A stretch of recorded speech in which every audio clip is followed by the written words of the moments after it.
Yo, what's up mga master? Mark Music here at dito ako ngayon sa Rojas, Palawan mga master, dito sa All Nations Baptist Church, Southern Baptist Church. So, meron silang bass guitar dito mga master, ito.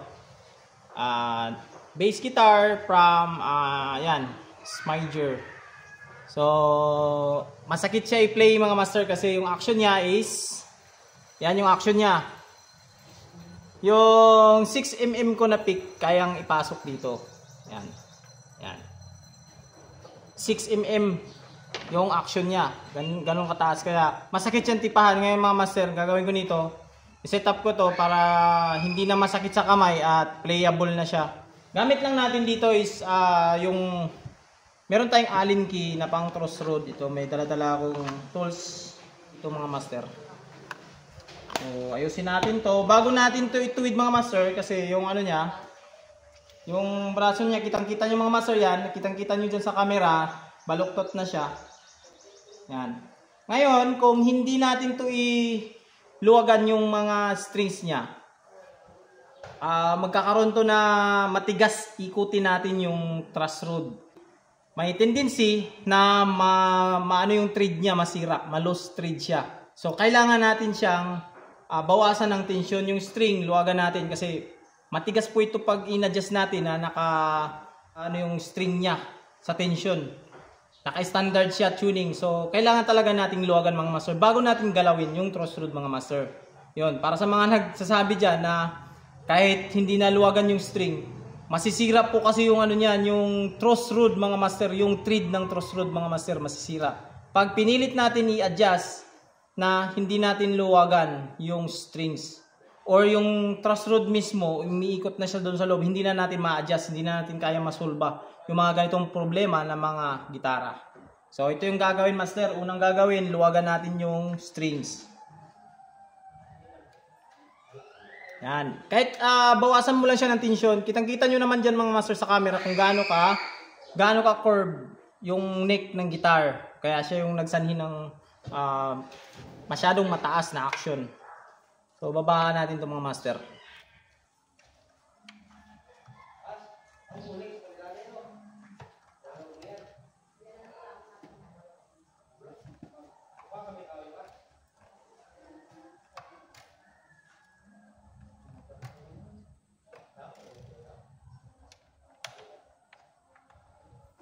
Dali lang yan mga master, pag ang forma nyo, pag gitara ganito, nasa right side nyo yung headstock ng guitar dito. Pag nasa right side nyo yan, lagyan natin tong Allen key. Yan.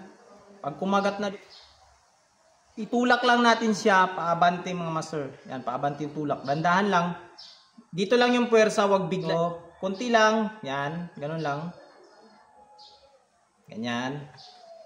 Ulit mo lang yung process. Ito kasi ito malambot na malambot. Ibig sabihin, mababakanti pa tayo. Magkaroon pa tayo ng mataas pa yung i-adjust natin. Malambot pa siya. O yan, sobrang lambot lang. Wala pa masyado akong nilagay na tension. So, pagbili nito, hindi na set up. Kaya mataas yung guitar. Yan, ganun lang. Yan. At pag ganyan, meron na siyang tension. Titignan mo na siya kung bumalik na yung kahoy. Yan, tignan natin. So, yan mga master, tingnan nyo mga master, hindi na siya ganon ka-curve yung kahoy. Binalik na ng truss rod mga master. Yan, sinisilip ko dito, meron pa rin siyang konti, bahagya, konting-konti na lang. So, ulitin lang natin yung process, ganon lang mga master.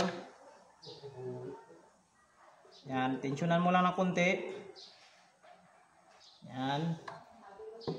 At check natin ulit.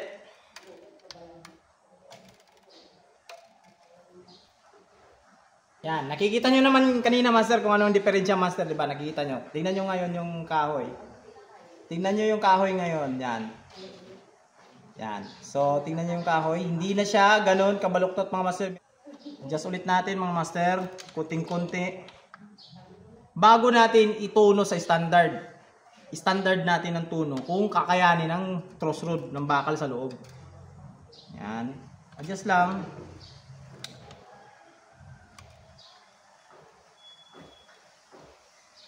Ito yung problema sa mga gitara na hindi na set up, masakit sa kamay tipahan mga master. Check na ulit natin, check.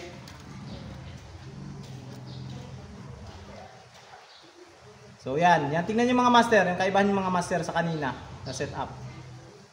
Oh, yan na oh. So babalik na natin siya mga master, itutuno na natin sa standard.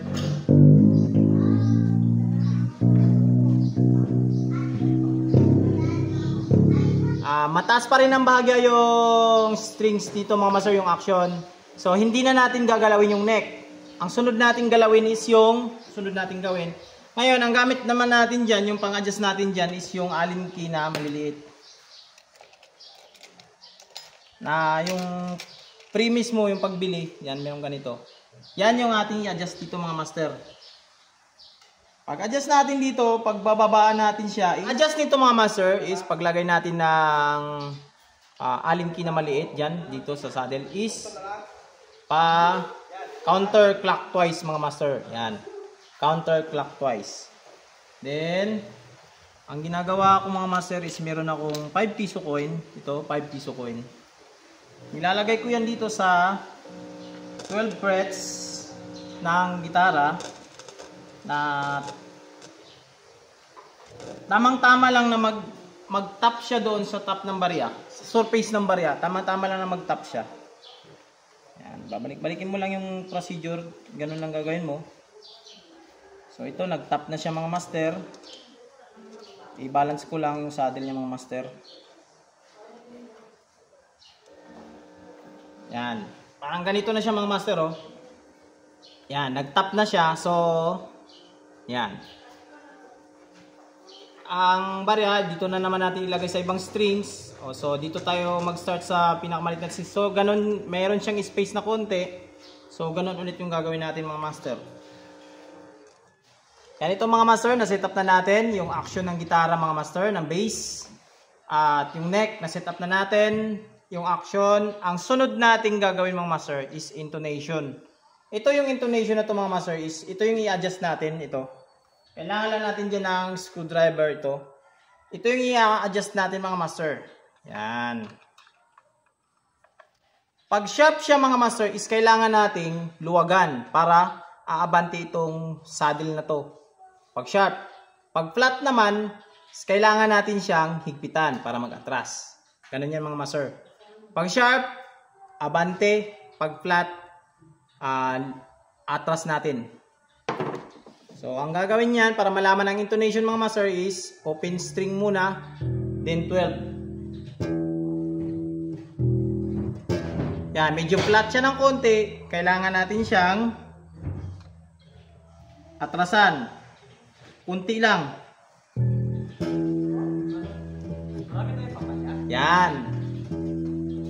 Pero mas maganda, meron tayong tuner mga master. Pero ito, ito pakinig ko lang ito mga master. Disclaimer lang, ito yung ginagawa ko is pakinig ko lang ito mga master. Yan. Yan. Parehong sharp sila ng A. Okay na? Yan, naka-intonate na rin yung D.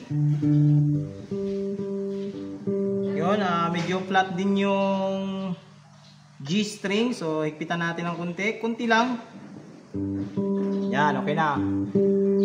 Master, okay na. Tawagin na natin yung gagamit ito. Patignan natin sa kanya kung ano yung ano niya, masasabi niya dito sa bass niya na maganda na, set up na. Yun. Kailangan ng nota kung okay na ba sa'yo yung string, hindi na ba masakit. Ano? Maganda siya? Ganda na? Oo, kasi mababa na. Mababa na, no? Madaling na i-quantifihin. Ito hindi ka naman din papupunta na dito eh. Dito kasi may fret bass siya. So ito, hindi ko na kaya to kasi ang fret bass, sanhiyan ng merong hindi pantay na frets. Dito mataas. Pero kung dito lang naman ng ipi-play mo, walang problema. Pero mas maganda pa rin na ma-set up pa rin to. Na maayos ng guitar looter. Meron pong guitar looter sa Palawan, plug and play services yan. Sa mga frets na kailangan talaga ng looter yan. Kagaya sa akin ginawa ko is basic setup lang yan mga master. Pero gusto nyo na talaga ng looter, yung may mga sira, mga electronics, yung internal na nasira ng gitara is mas maganda, guitar looter yung punta natin mga sir. So this is Mark Music. God bless you all. Peace out.